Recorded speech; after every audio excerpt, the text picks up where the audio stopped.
4.5 months back tech మహీంద్రాలో join అయ్యాను. అందరిలాగే there were hundreds of people coming there. అందులోంచి interview crack చేసి నేను జాబ్లో జాయిన్ అయ్యాను. జాయిన్ అయిన తర్వాత జూన్ మంత్లో నాకు హెల్త్ నిజంగా బాగుండలేదు. ఫ్లోర్ మీదనే పడిపోయాను.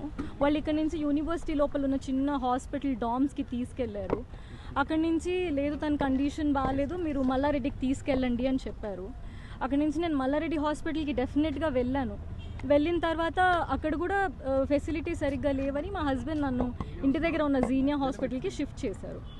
సో అక్కడ వాళ్ళు చెప్పారు మీకు స్పాండిలైసిస్ అయి ఉండొచ్చు, బికాజ్ మీరు చాలా ఇయర్స్ నుంచి కార్పొరేట్స్లో వర్క్ చేస్తున్నారు కాబట్టి మీరు స్పాండిలైసిస్ ట్రీట్మెంట్ తీసుకోండి అని చెప్పారు. సో నేను స్పాండిలైసిస్ ట్రీట్మెంట్ తీసుకోవడానికి 15 days ఫిజియోథెరపీ ఉండింది. ఆల్రెడీ నేను ఆ డాక్యుమెంట్స్ వాళ్ళకి సబ్మిట్ చేశాను.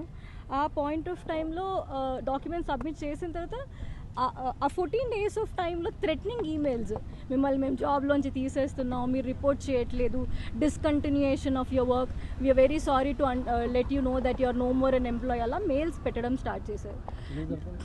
చాలాసార్లు కాల్స్ చేశారు.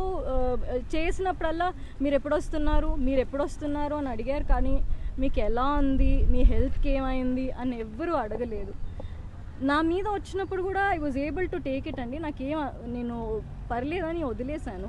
బట్ 2 steps ఫార్వర్డ్ వెళ్ళిన తర్వాత మధ్యలో కొన్ని రోజులు వాళ్ళే క్యాబ్ స్కెడ్యూల్ చేయలేదు. I have a proof of it. So cab schedule చేయలేదు. ఫ్రైడే ఏం జరిగిందంటే మా పాపకి ఒంట్లో బాగాలేదని నేను కాల్ చేసి చెప్పాను. నేను క్యాబ్ ఏరియాలో అక్కడ దిగి ఇక్కడ నడుచుకుంటూ వచ్చేసరికి 3 calls వచ్చాయి. మా టీమ్ లీడర్ అన్నారు మీరు పైకి వచ్చేసేయండి, పైకి మీరు మాట్లాడండి, మీరు ఫస్ట్ లాగిన్ చేసేయండి అని చెప్పారు. లాగిన్ చేస్తే లేట్ అవుతుంది కదా సార్, నేను మళ్ళీ ఇంటికి వెళ్ళడానికి లేట్ అవుతుంది, నేను లాగిన్ చేయలేదు, నేను ఇంటికి వెళ్ళిపోతాను అని.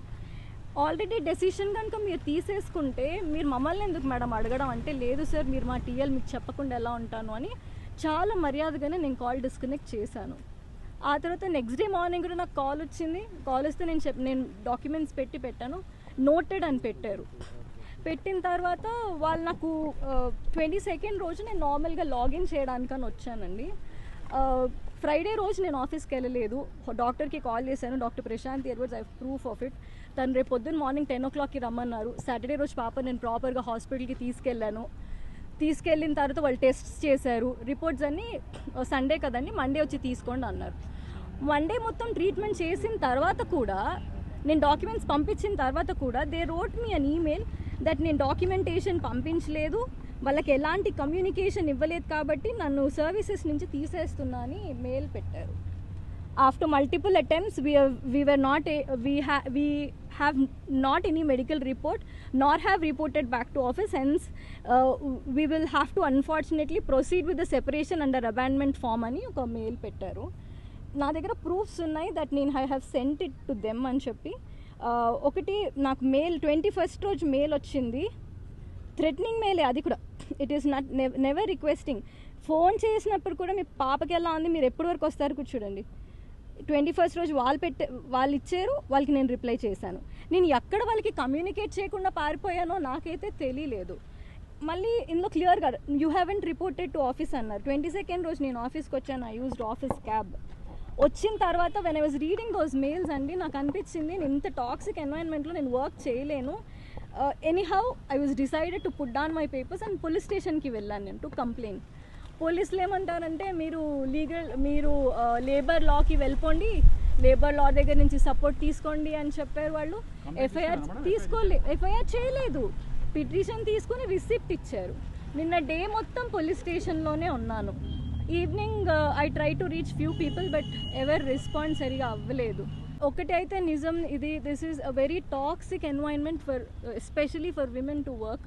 వీళ్ళ లంచ్ సిస్టమ్స్ కూడా చాలా వెరైటీ ఉంటాయి సార్. 3:30కి లంచ్ స్టార్ట్ చేసుకుంటే 13 members ఉంటారు. Per head ½ an hour, 4, 5, 6, 7. Last member అన్నం తినే వరకు 9 o'clock అయిపోతుంది. సో వాళ్ళకి స్ట్రిక్ట్ లంచ్ బ్రేక్స్ లాంటివి కూడా ఏవి ప్రాపర్గా ఇవ్వరు. మోర్ ఓవర్ విమెన్తో అరిచి మాట్లాడడం సార్. వీళ్ళకి టేబుల్ కాన్వర్జేషన్స్ అని క్లోజ్ రూమ్ కాన్వర్జేషన్స్ అలా ఏం ఉండవు. ఫ్లోర్ మీద నించుని అరిసి మాట్లాడతారు.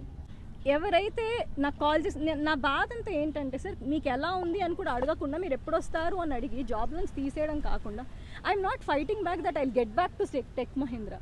I'm fighting for the harassment caused by them. 4 months నుంచి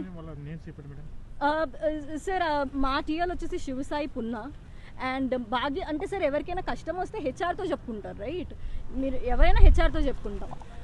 మేము హెచ్ఆర్ఏ కాల్ చేసి థ్రెటన్ చేస్తారు సార్. ఆమె ఇఫ్ యూఆర్ చెప్పడానికి కూడా ట్రై చేస్తే come with documents then I will talk అంటది. ఒక ఆడ మనిషి అట్లీస్ట్ దే షుడ్ లిజన్, ఆవిడ అది కూడా వినదు. తర్వాత మీరు చూసినట్టు మా head of the department Rafi గారికి నేను మెసేజ్ పెట్టాను వాట్సాప్లో. వాళ్ళు అనడం ఏంటి అని అంటే మీరు మాకు మెయిల్ చేయలేదు అని. Anything is a communication right. So నేనే అన్నాను అంటే what I'm trying to say అంటే సార్ కార్పొరేట్ ఎంప్లాయీస్కి ఏదైనా జరిగితే లేబర్ కోర్ట్కి మాత్రమే వెళ్ళాలి. అక్కడ 2 years 3 years కేసెస్ అంతా అలా పెండింగే ఉంటాయి కానీ అది ఎప్పటికీ రిజాల్వ్ అవ్వవు. ఓకే, మోర్ ఓవర్ సడన్గా జాబ్లోంచి తీసేస్తే వాట్ అబౌట్ మై ఫ్యామిలీ? ఇప్పుడు నాకేం కావాలి sir, I want you to run a campaign that నేనే కాదు చాలా మంది ఉంటారు ఇలా లీవ్స్, మెడికల్ లీవ్స్ రెస్పెక్ట్ చేయకుండా, యూనో బ్రేక్స్ ఎక్స్పెక్ట్ చేయకుండా ఎవరైనా ఎలా అయితే పని చేయలేరు సార్. నేనేం ఎక్స్పెక్ట్ చేసినాను తెలుసు సార్, ఎవరైతే నన్ను జాబ్ నుంచి తీసేసారో, ఎవరైతే ఈ ఈమెయిల్లో ఇంక్లూడెడ్ ఉన్నారో వాళ్ళందరినీ టర్మినేట్ చేసేంత వరకు నేను వదలను సార్. నేను ఇక్కడే కూర్చుంటాను until I get the information.